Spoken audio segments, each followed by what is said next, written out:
Hey, good morning. Welcome to Coffee Talk.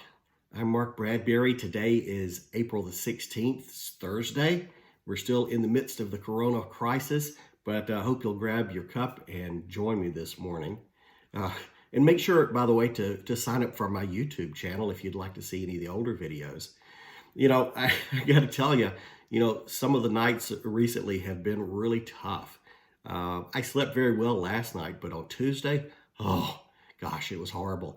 I had just tossing and turning all night long. I actually went to sleep on the couch with my contacts still in. So when I woke up in the middle of the night, I had to go peel them off my eyes. It's something you do. It's not bad, but it happens. But then, the rest of the night, I just tossed and turned. Uh, you know, and the net result was I didn't get a video done yesterday. But, fortunately, coffee is my friend. It doesn't judge me, and it just gives me some warmth and a nice bit of encouragement through a caffeine pickup. you know, but seriously, these are some tough times that we're living in right now. The whole nation, is going through this challenge, and we all know that. But it's in these kind of times that we start to realize the value of friendship, and what that means. And as is so often the case when we're under trial, we start to see what good friends are made of. You know, all of us want friendship, all of us want someone who's close to our heart. But, the question is, what is a true friend? What do they look like in real life? How do they operate? You know, we seriously, we have to make good choices in our friends. Bad company corrupts good morals. That sort of thing we hear from Proverbs.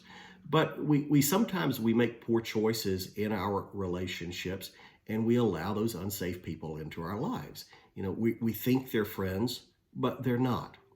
Outside they may look fine.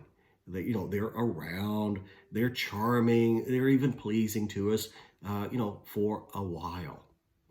But God looks at the heart. God looks on what's the inside. And when we follow his example, we learn how to better discern. That's kind of the whole point in this. You learn how to wisely equip yourself so that you know what good things are and what good people and good things to let into your life, right? And also by discernment what bad things to keep out of your life, what you want to keep outside of the perimeter. But bad friends are not true friends. It's not even Christ-like.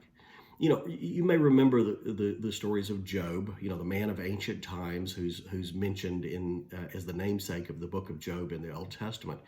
He said when he was in the midst of his own anguish, he said, anyone who withholds kindness from a friend forsakes the fear of the Almighty.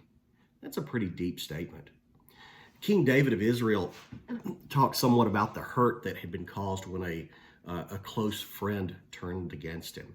And he said, if an enemy were insulting me, I could endure it. If a foe were rising against me, I could hide. But it is you.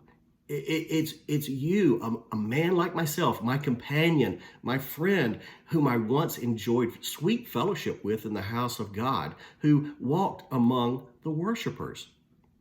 Wow, tough. It is tough when a supposed friend acts badly toward us, and we all understand that, and we also understand instinctively why we need to have a good friend, why it is so important.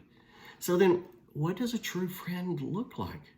What does it mean to be a true friend? That's a question that we all should consider during this time. And, that's really enough for right now. It's not like we can spend a whole lot of time talking about it, but, and besides, my coffee is getting cold anyway. But maybe we can get back together tomorrow and talk a little bit more about it. In the meantime, think about that a little bit. What does it mean to be a true friend in times like these? If you have someone like that in your life, a true friend, or if you find this kind of person, and they may be few, look, you are truly blessed. But more importantly, ask yourself, Am I a true friend? Am I safe for my friends? Am I true? It takes at least two to have a relationship, but remember, you are one of them. Hey, enjoy your coffee.